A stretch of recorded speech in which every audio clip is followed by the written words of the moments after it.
Long ago, in the midst of ancient myth, there was a saying, heaven sent the black bird downward, and so began the line of Shang.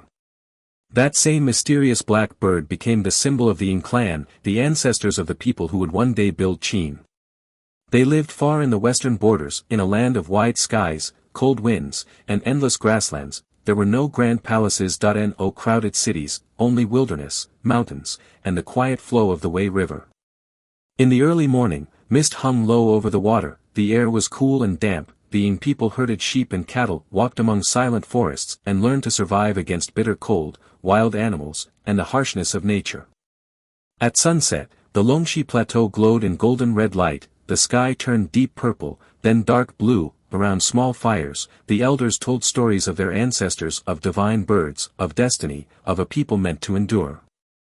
Their lives were simple, but their spirits were strong. They did not yet rule kingdoms, they did not yet command armies, but they carried within them a quiet will, one that would slowly shape the fate of a nation. Breathe in, breathe out. Feel the weight of time softening around you. Centuries passed, the Yin people were no longer just wandering clans. They became servants of the Zhou court, then trusted defenders of the western borders. Slowly, steadily, they grew. They learned the rituals of heaven and earth, they learned to offer sacrifices at dawn, to honor the ancestors under the moon, to march in orderly chariot formations, to act with discipline and dignity. What was once rough and wild became structured, what was scattered became unified. The Qin style took shape, calm, serious, persistent, unbroken. They did not rush for glory. They did not chase quick victories, they built, they waited, they prepared. Mountains surrounded them, rivers protected them, and within their hearts, a quiet ambition grew, not to conquer in anger, but to bring order to a broken world. As you listen, let your mind become still, let the rhythm of the story match the rhythm of your breath. Inhale, exhale. There is no need to rush, there is nowhere else to be, only this moment, only this calm. And then came a boy named Yin Zheng. He spent his early childhood far from home, a hostage in the state of Zhao, days of quiet loneliness, nights of watching the stars alone, that he understood what it meant to be small in a dangerous world.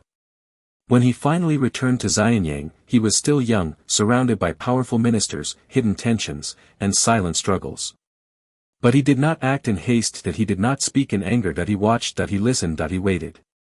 Through long, quiet nights, he thought about the land, about the people, about the chaos of warring states, about a dream of one sky, one rule, one world.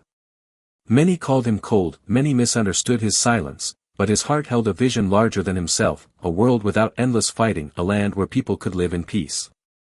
And so he waited, like the moon waiting for the night to deepen, like the spring waiting for the ice to melt. Let that patience calm your mind, let that stillness enter your body. Your thoughts can fade now, your worries can drift away. One by one, the warring states came together, not with senseless destruction, but with the gathering of lands, the merging of paths, the uniting of people. The 6 kings fell, the realm became one. Books were written in the same words, wheels ran in the same tracks, laws stretched across the entire land, mountains and rivers no longer divided people. The world was whole again. Xianyang glowed at night, flags with the black bird waved gently in the wind. The Great Wall stretched across the northern hills, silent and strong. And as the story comes to a close, the sound of the wind grows softer, the narration fades. The earth returns to silence, the dark dream carries you gently. The mountains stand still, the rivers flow quietly, time slows, and you can finally rest.